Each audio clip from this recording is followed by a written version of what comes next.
नमस्कार मित्रांनो, तुमच्या सगळ्यांचे स्वागत आहे कृषी भाऊ मध्ये. आता तुम्ही सगळ्यात आधी ह्या साईटवर या पोलीस रिक्रुटमेंट 2024.mahat.org यावर क्लिक केल्यावरती एक साईट ओपन होईल. त्याच्यावरती जाऊन आपल्याला फॉर्म भरायचा आहे.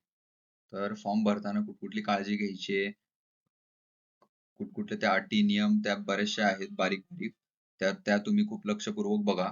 तर इथे आपण होम पेजवर आलो आहेत. आता इथे खाली गेल्यावरती इथे तुम्हाला दिसत असेल हा ब्लॉक. तर अर्ज सुरू होण्याची जी तारीख आहे ती होऊन गेलेली आहे, ती म्हणजे 5 मार्चला होती. आता अर्ज जो बंद होणार तो 31 मार्चला बंद होणार आहे. आणि याची जी फीस भरण्याची तारीख आहे ती पण 31 मार्च आहे. आता अर्जाची जी सूचना, जाहिरात किंवा महत्वाचे काही सूचना आहे या आपण सगळ्या वाचणार आहेत. तर एक वन बाय वन आपण बघूया. तर अर्जाची सूचना यावर क्लिक केल्यावर ही एक पीडीएफ फाईल जी आहे ही ओपन होईल तुमच्या समोर. तर आता यामध्ये बेसिकली हे लिहिलेलं आहे की जी काही शारीरिक अटी असतील किंवा तुमचे डॉक्युमेंट्स कुठले लागणार आहेत ते, वयाची अट असेल, तर ह्या सगळ्या ज्या जनरल इन्स्ट्रक्शन आहेत, तर ह्या सगळ्या यामध्ये दिलेल्या आहेत. तर तुम्ही यामध्ये बसता, नाही बसता किंवा अन्य माहिती बघण्यासाठी ही फाईल तुम्ही डाउनलोड करा. ती व्यवस्थित वाचा. जाहिरातवर क्लिक केल्यावरती तुम्हाला कुठल्या पोस्टसाठी तुम्ही बघताय तर ते निवडा. घटक समजा आपण इथे घेतले रत्नागिरी, फाईल डाउनलोड करायची आहे. आता इथे फाईल ओपन होईल. तर कुठल्या जाहिराती कशा कशा काय कुठल्या ठिकाणी किती जागा, तर हे तुम्ही कशासाठी किती जागा हे तुम्ही इथे बघू शकता. महत्वाच्या सूचनामध्ये गेल्यावर एक पीडीएफ फाईल ओपन होईल. ही पण तुम्ही व्यवस्थित वाचा की तुम्हाला जो नंबर टाकायचा आहे तो कसा एकच पाहिजे. म्हणजे ईमेल आयडी आणि नंबर जो टाकताल तो खूप काळजीपूर्वक टाकायचा आपल्याला पुढे साइन अप करताना. कसं काय ते आपण पुढे बघूया फॉर्म भरताना. आणि बाकी जे तुम्हाला आवश्यक जे कागदपत्र आहेत ते इथे दिलेले आहेत. आणि अर्जदारास प्रत्येक अर्जासाठी स्वतंत्र परीक्षा शुल्क भरणे हे अनिवार्य असेल. तर आता मित्रांनो आपण पुन्हा एकदा इथे आलो आहेत. आता आपल्याला सगळ्यात आधी करायचं आहे ते म्हणजे साइन अप. म्हणजे आपल्याला नवीन खाते उघडायचे आहे यामध्ये. तर इथे सगळ्यात आधी आपण क्लिक करूया. तर मित्रांनो इथे आलोय आपण. User name, password, phone number, तर हे आपल्याला डिटेल भरायचे आहेत. तर आपण वन बाय वन भरूया.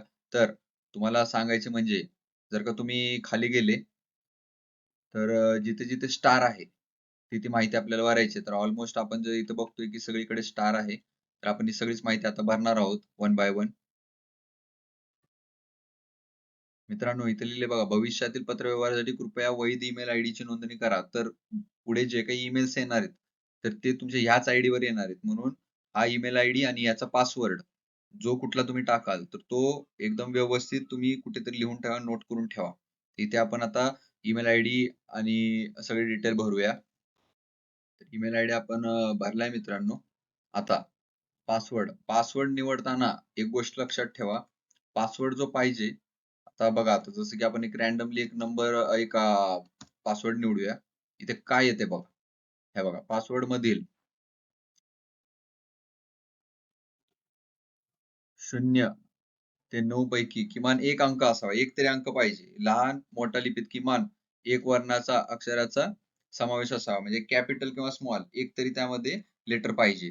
आणि जे स्पेशल कॅरेक्टर असतात हॅशटॅग, डॉलर, हे जे काय आहे यापैकी किमान एक विशेष चिन्हाचा समावेश करावा. पासवर्ड किमान कमीत कमी 8 ते जास्तीत जास्त 20 अशा लेटर्सचा त्यामध्ये म्हणजे टोटल कॅरेक्टर्सचा त्यामध्ये समावेश पाहिजे. तर आपण इथे त्याचप्रमाणे टाकूया. आता हा जो पासवर्ड आपण टाकलाय तर सेम पासवर्ड आपल्याला इथे पण टाकायचा आहे. तो पण आपण टाकूया.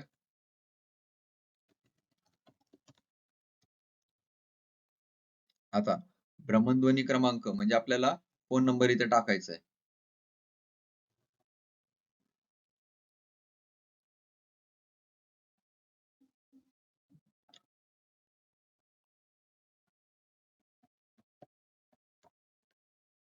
आता फोन टाकल्यावरती इथं इंग्रजीत पूर्ण नाव इथं लिहिलंय बघा. की स्वतःचे नाव, वडिलांचे पतीच्या म्हणजे काय आहे, तर समजा तुम्ही अनमॅरिड असाल, तर तिथे तुम्ही तुमच्या वडिलांचे आणि मॅरिड असाल, लेडीज असाल, तर तुम्ही तुमच्या पतीचे नाव आणि आडनाव तिथे आपल्याला टाकायचे आहे.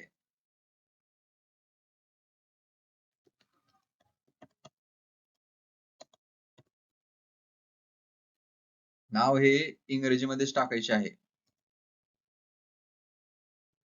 इथे दिलेत. आता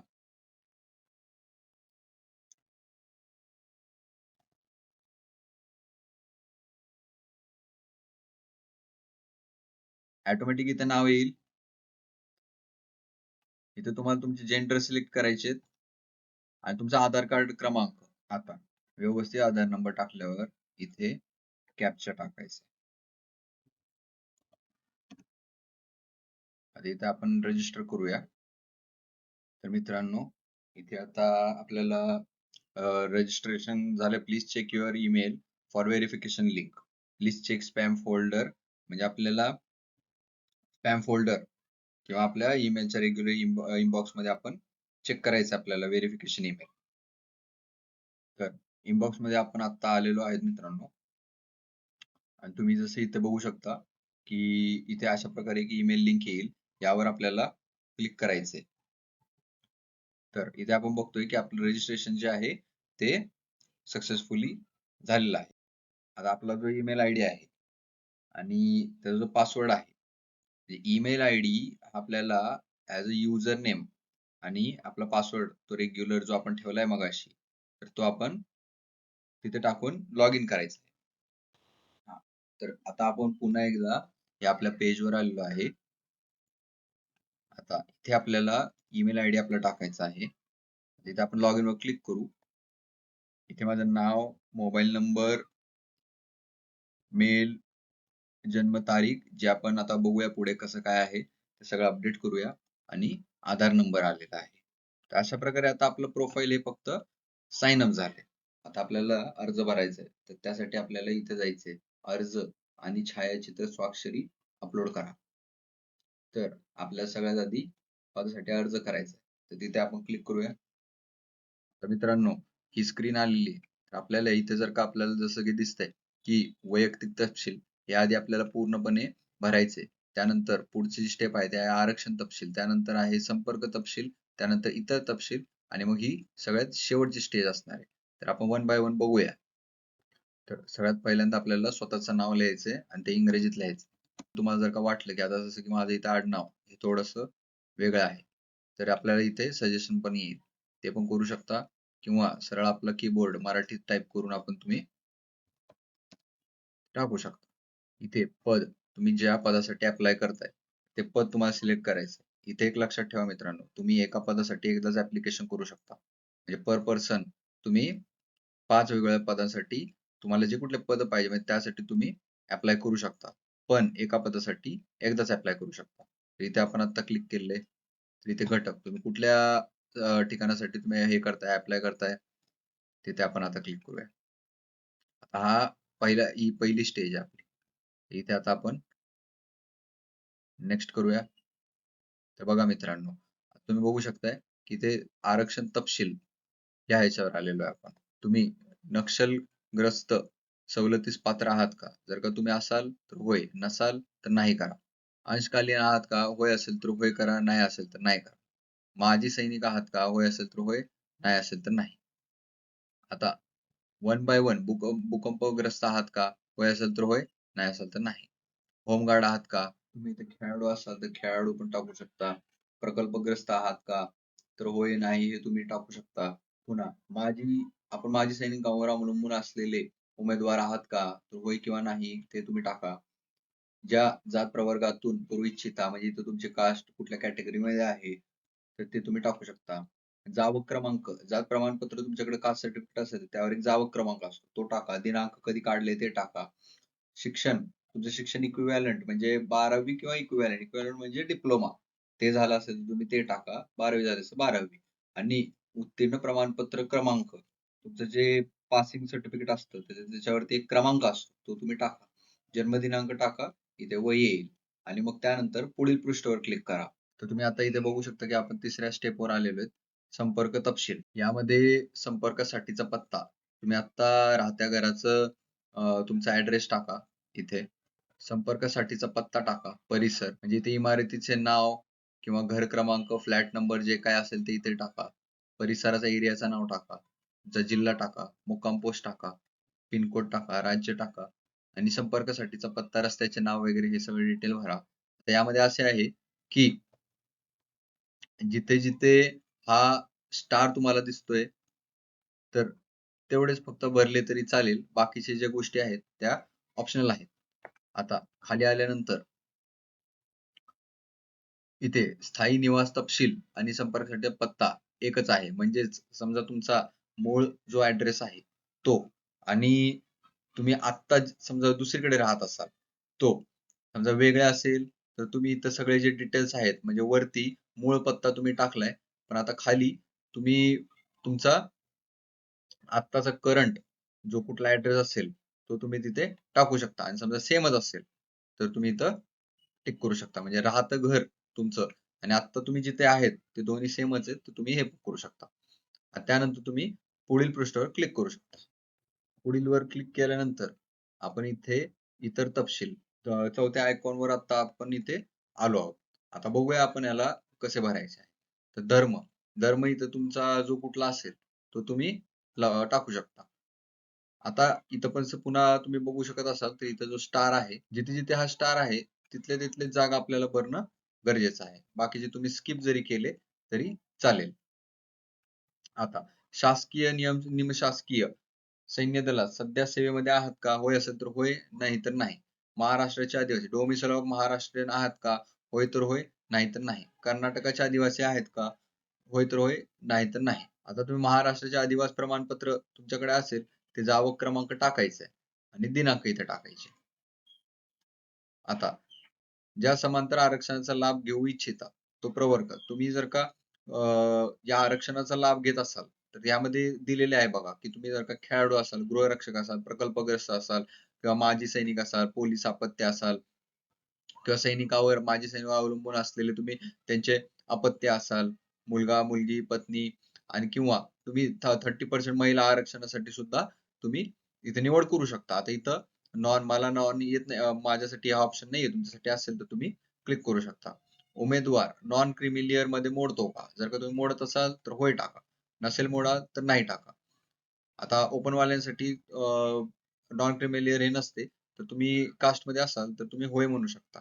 आता नॉन क्रिमिनल गटामध्ये मोडत असल्यास निवड केलेल्या प्रवर्गासाठी विधिग्राह्य नॉन क्रिमिलियरचे प्रमाणपत्र प्राप्त केले आहे का? होय असेल तर होय टाका आणि इथे पुन्हा जावं क्रमांक आणि कधी काढले त्याची डेट. नसेल तर नाही म्हणून टाका. पोलीस शिपाई पदाच्या भरतीसाठी विहित केलेली शारीरिक अर्हता पूर्ण करण्यासाठी तुम्ही योग्य आहात का? होय असेल तर होय, नाही असेल तर नाही. उमेदवार पोलीस शिपाईच्या पदाच्या भरतीमध्ये सहभागी होण्यासाठी वैद्यकीय दृष्ट्या व शारीरिक दृष्ट्या सक्षम आहात का? या ज्या कंडिशन आहेत ह्या तुम्ही अचूकपणे तिथे टाकू शकता. आता आपल्यासाठी सी प्रकारचे एनसी प्रमाणपत्र आहे का? होय असेल तर होय, नसेल तर नाही.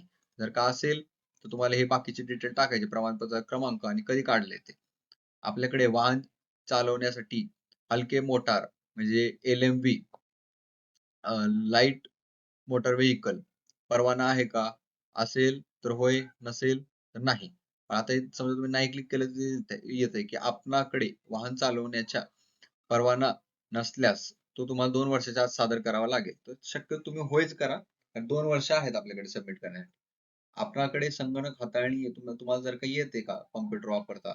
होय किंवा नाही. तर तुम्हाला जर का तुम्ही म्हणजे बघा नाही क्लिक क्लिक केल्यावर इथे आलेलं आपणास जर का संगणक हाताळणी MSCIT किंवा त्याच्या रिलेटेड कोर्सेस जर का आहेत तुमच्याकडे जर का सर्टिफिकेट असेल तर तुम्ही ते लावू शकता. मग तुम्ही होय करू शकता.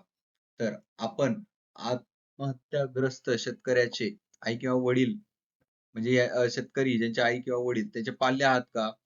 तर होय किंवा होय किंवा नाही. त्यानंतर तुम्ही पुढील वर क्लिक करू शकता. आता आपण इथे चौथ्या ऑप्शन मध्ये येतो. तो आहे की शैक्षणिक तपशील. तर इथे तुम्हाला जे काही तुमचे इक्विव्हॅलंट किंवा 12वी जे काही झालं असेल तर ते तुम्हाला तिथे टाकायचंय. डिप्लोमा झाला असेल डिप्लोमा, 12वी झालं तर 12वी. विद्यापीठाचे नाव, तुम्ही कुठल्या युनिव्हर्सिटी मधून केलेलं आहे. तर मी आता पुणे युनिव्हर्सिटी मधून केलं आहे. तुम्ही पुणे युनिव्हर्सिटी टाकतो, उत्तीर्ण, पास. निकालाचे जे वर्ष होते म्हणजे 12वी तुमची कधी झाली तर ते तुम्हाला तिथे टाकायचे किंवा तुमचा डिप्लोमा असेल तर डिप्लोमा. तुम्हाला प्राप्त गुण जे आहेत ते 427. आपण पदवीधर ग्रॅज्युएट आहात का? होय असेल तर होय टाका. समजा ग्रॅज्युएट नसाल तर नाही म्हणून टाका. तुम्ही कुठली ग्रॅज्युएशनची पदवी पूर्ण केलेली आहे ती तुम्ही ते टाकू शकता आणि नसाल तर नाही म्हणून टाका. पुन्हा पोस्ट ग्रॅज्युएट पदवीधर आहात का? पीजी तुमचं झालंय का? होय असेल तर होय टाका आणि पुढे त्याचे डिटेल टाका आणि नाही असेल तर नाही म्हणून टाका. पोलीस शिपाई पदासाठी पात्र आहात परंतु अंतिम निवड यादीत निवड झाली नाही तर महाराष्ट्र राज्य सुरक्षा महामंडळ यांच्या अस्थापनेवर मुलाखत घेऊन करार पद्धतीने काम करण्यास इच्छुक आहात का? होय असेल तर होय, नाही असेल तर नाही टाका. आता इथं प्रतिज्ञापत्र आहे, हे टिक करून तुम्ही याला आज अर्जाचे पूर्वदृश्य म्हणजे प्रिव्ह्यू. तर इथे तुम्ही जी माहिती भरलेली आहे ती तुम्ही एकदा तिथे क्रॉस चेक करू शकता आणि ते झाल्यावर सेव्ह म्हणून दाबा. आणि इथे विचार कृपया माहिती पुन्हा तपासून घ्या. एकदा जतन केलेली माहिती पुन्हा संपादित करू शकत नाहीत. म्हणून जी काय माहिती केलेली आहे तुम्हाला वाटत असेल काही बदल आहेत एकदा इथे तुम्ही चेक करू शकता की काय काय भरलंय, काय काय बरोबर आहे, काय काय चुकीचं आहे. त्यानंतर तुम्ही सेव्ह करून दाबा आणि मग सेव्ह दाबा. आता यशस्वीरित्या अर्ज केला. तुमचा टोकन नंबर जो काही टोकन नंबर आहे तो येईल तुम्हाला समोर. तिथे ओके दाबा. आता मित्रांनो जसं तुम्ही बघता इथे की हे आधी नव्हतं पण आता आपण अर्ज भरलाय तर इथे आता सगळे डिटेल आपले आलेले जे जे आपण भरलेले आहेत. इथे पेमेंट स्टेटस पे नाव म्हणून आहे. आपल्याला ते पे करावं लागणार आहे. पण त्याआधी पुन्हा इथे या आणि यावर क्लिक करा. आता आपल्याला छायाचित्र आणि स्वाक्षरी अपलोड करायची तर त्यावर आपण क्लिक करू. आता तुम्ही आता इथे छायाचित्र अपलोड करा यावर क्लिक करा. तर आता इथे तुम्हाला फोटो अपलोड करायचा आहे तुमचा. आता याच्यासाठी काही अटी आहेत सूचना दिलेल्या आहेत 5 ते 20 केबीच्या मध्येच पाहिजे. याची रुंदी 160 पिक्सेलच पाहिजे आणि हाईट जी आहे ती 200-212 पिक्सल पाहिजे. आता छायाचित्र क्रॉप करायचे टप्पे म्हणजे एक फाईल चूज करा आणि त्यानंतर अपलोड हे बटन आहे इथे जे समोर बटन दिले ते दाबा.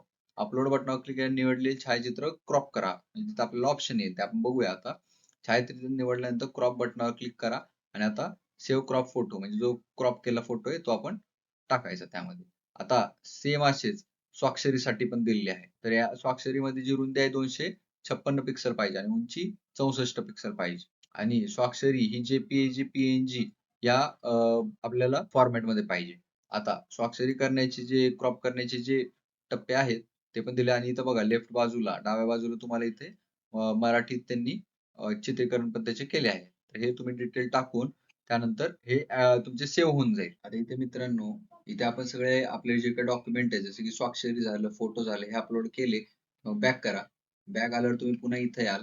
इथे जे फोटो स्टेटस जे तुम्हाला इथे दाखवत आहे तर हे फोटो स्टेटस हे बदलून कम्प्लिटेड किंवा अपलोडेड अशा प्रकारे चेंज होईल. आता समजा तुम्हाला आता झाला आपला पोलीस कॉन्स्टेबलचा एक फॉर्म तर तुम्हाला समजा आणखी दुसऱ्या पदासाठी पण अप्लाय करायचंय तर जसं आपण मगाशी बघितलं की आपण टोटल 5 पदासाठी अप्लाय करू शकतो अर्ज करू शकतो पण एका पदासाठी एकदाच अर्ज करू शकतो तर पुन्हा अर्ज आणि छायाचित्रामध्ये या पदासाठी अर्ज करा इथे पुन्हा सगळे डिटेल भरायचे आणि इथे जे पद आहे यावेळी आता आपण कॉन्स्टेबल तर केलेले आहे तर कॉन्स्टेबल सोडून जे 4 आहेत त्यासाठी आपण अप्लाय करू शकतो बाकीची सगळी प्रोसिजर तीच असणार आहे पण इथे आता पद जे आहे तर इथे आपण जे आता पोलीस कॉन्स्टेबल एकदा निवडलंय तर आता ते आपण निवडू शकत नाही त्याच्या व्यतिरिक्त जे 4 पद आहेत त्यासाठी आपल्याला अप्लाय आपण करू शकतो बाकी पूर्ण फॉर्म तसाच भरायचा आहे तर एकदा तुम्ही फॉर्म भरला की त्यानंतर अप्लाइड पोस्टच्या खाली तुम्हाला पुन्हा एकदा असंच तुम्ही ज्या पदासाठी अर्ज केलाय तशीच एक रो इथे तुम्हाला दिसेल आता तुम्ही इथे बघू शकता की इथे तुम्हाला पे नावचं बटन दिसतंय तर या पे नावाच्या बटनवर क्लिक करून तुम्ही तुमच्या अर्जाची जी फी आहे जी की आहे आता ₹450 ते तुम्ही भरू शकता. तुम्हाला हा व्हिडिओ आवडला असेल किंवा काही शंका असतील तर तुम्ही कमेंट बॉक्समध्ये नक्की विचारा. धन्यवाद.